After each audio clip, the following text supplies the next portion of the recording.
एउटा देश तब चल्छ जब त्यहाँ रुल अफ ल हुन्छ।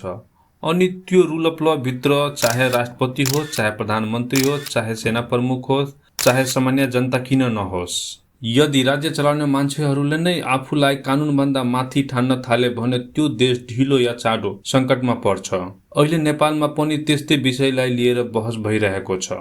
आज सरकारका लागि निकै महत्त्वपूर्ण दिन थियो। आज संसदमा सरकारले नीति तथा कार्यक्रम प्रस्तुत गरियो। नेपालको परम्परा अनुसार सरकारले तयार पारेको नीति तथा कार्यक्रम राष्ट्रपति मार्फत संसदमा पढेर सुनाइन्छ। देखि उपभोगसम्म सम्पूर्ण खाद्य प्रणालीलाई उत्थानशील बनाइनेछ। तर आज एउटा विवादित घटना भयो। प्रधानमन्त्री बालेन्द्र शाह संसदको बीचमै उठेर बाहिरिनु भयो।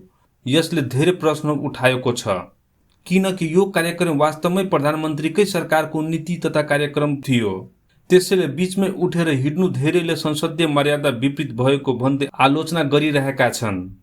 यसलाई कतिपय यस्तो उदाहरण दिएका छन्, आफ्नै घरमा पाहुना बोलाएर बीचमै ढोका लगाएर हिँडे जस्तो हो।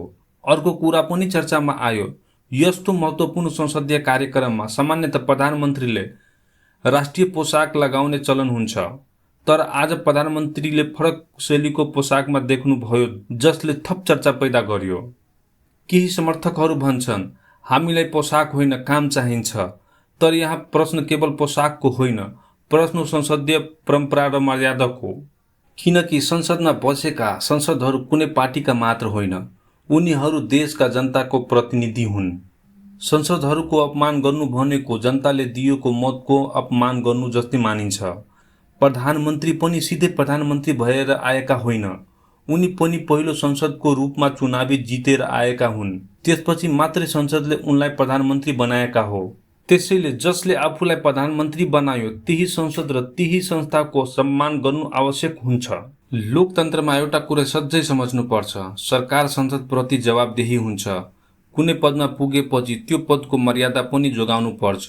यदि आज प्रधानमन्त्रीले राष्ट्रपति पदको सम्मान नगर्नु हो भने भोलि अरूले पनि प्रधानमन्त्री पदको सम्मान नगर्ने स्थिति आउन सक्छ। यदि आज संसदीय नियम मिच्न सुरु भयो भने भोलि अरूले पनि त्यही गर्न खतरा हुन्छ। त्यसैले अन्धभक्त भएर होइन, सचेत नागरिक भएर सोच्नुपर्छ। नेताले राम्रो काम गर्दा समर्थन गर्नुपर्छ, तर गल्ती गर्दा खबरदारी पनि गर्नुपर्छ। किनकि सच्चा समर्थक भनेको नेपाललाई बिगार्ने होइन, सही बाटोमा ल्याउने व्यक्ति हो।